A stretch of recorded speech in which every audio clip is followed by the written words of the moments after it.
Hello प्यारे बच्चों, मैं मनोज वर्मा।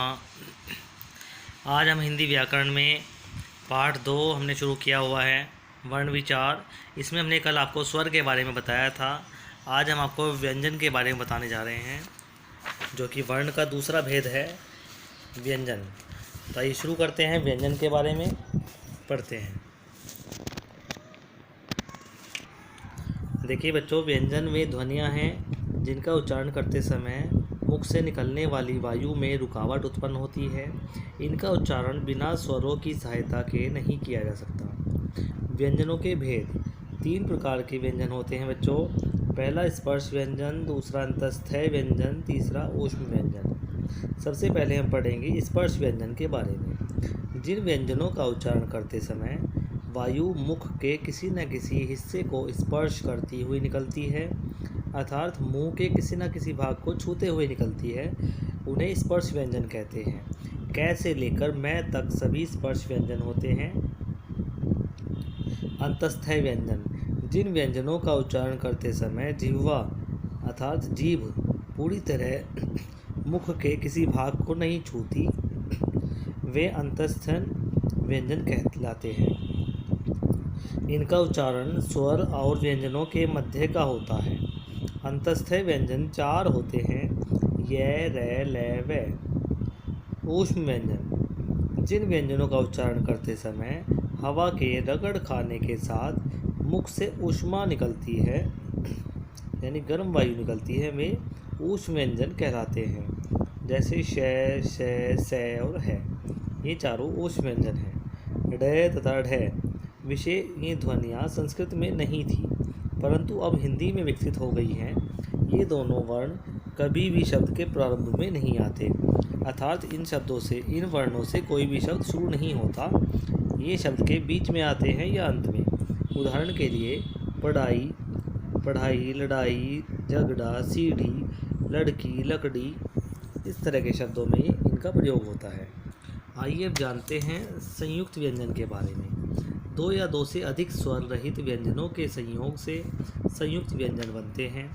जब कोई स्वर रहित व्यंजन किसी अन्य स्वर रहित व्यंजन से जुड़ता है तो वह संयुक्त व्यंजन कहलाता है, अर्थात इसमें दोनों व्यंजन स्वर रहित होते हैं, दोनों ही आधे होते हैं। संयुक्त व्यंजन संख्या में 4 होते हैं, अक्षय, त्रय, ज्ञ और शय। अक्षय बनता है आधा क और आधा श से, त्रय बनता है आधा तय और आधे रै से, ज्ञ बनता है जय से और अय्या खाली से, और शय बनता है आधा शय और आधा रै से।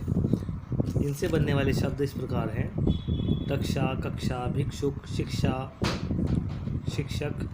त्रय, त्रिफला, त्रिकोण, त्रिभुवन, त्रिदेव। ज्ञ, अज्ञात, विज्ञान, ज्ञान, ज्ञानी।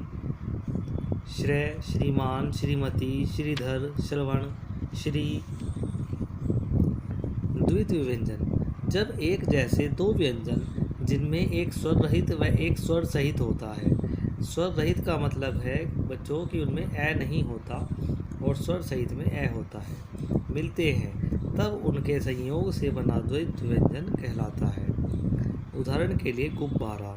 गुब्बारा में पहला ब आधा है और दूसरे में स्वर जुड़ा है आ, तो यदि दूसरे में कोई भी स्वर जुड़ा है तो वो क्या कहलाता है? द्वित व्यंजन कहलाता है, जब दोनों व्यंजन एक जैसे होंगे। गद्दा, पत्ता, गन्ना, इसमें पहले वाला व्यंजन आधा होता है, दूसरा व्यंजन पूरा होता है। इस प्रकार के शब्द दिए गए हैं आदि। संयुक्ताक्षर। जब एक स्वर रहित व्यंजन का मेल एक भिन्न व्यंजन से होता है तब वह संयुक्ताक्षर कहलाता है। उदाहरण के लिए चिन्ह, सिद्ध, गड्ढा, विद्वान, न्याय, तपस्या, भक्त, गट्ठर, भ्रम, ममत्व, त्याज्य आदि। इसमें क्या होता है बच्चों? इसमें पहला जो वर्ण होता है वो स्वर रहित होता है, आधा होता है, और वह दूसरे जो वर्ण है वो भिन्न होता है। भिन्न का मतलब वो वर्ण उससे अलग होता है। इसमें तो दोनों वर्ण सेम थे, लेकिन इसमें दूसरा वर्ण अलग दिखाया गया है, तो वहाँ पर होता है संयुक्ताक्षर। विशेष। जब किसी व्यंजन को स्वर रहित दिखाना हो तो उसके नीचे हल चिन्ह, इस प्रकार से हल चिन्ह लगाया जाता है, ऐसा, जिसे हलंत भी कहते हैं।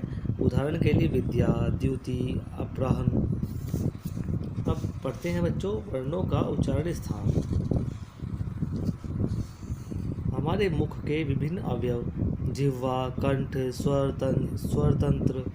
स्वरयंत्र, तालु, मूर्धा, दांत, ओष्ठ, नाक उच्चारण में हमारी सहायता करते हैं। मुख के जिस भाग से जो वर्ण उच्चारित होता है वह भाग उस वर्ण का उच्चारण स्थान कहलाता है। इन उच्चारण स्थानों के आधार पर व्यंजनों को 9 वर्गों में रखा गया है, जो इस प्रकार है। सबसे पहले पढ़ते हैं नासिक्य, जिनका उच्चारण मुख और नासिका से होता है, जैसे कि अंग या अनुस्वार है, अंग्य खाली, अइयाँ खाली, अनय खाली, न और मैं। ये 6 स्वर इसमें दिए गए हैं, 6 वर्ण दिए गए हैं जो नासिक्य के अंदर आते हैं। इसके बाद दंत्य, जिनका उच्चारण ऊपर के दांतों पर जीभ के लगने से होता है, जैसे कि ते, थे, ते, थे, ले, से।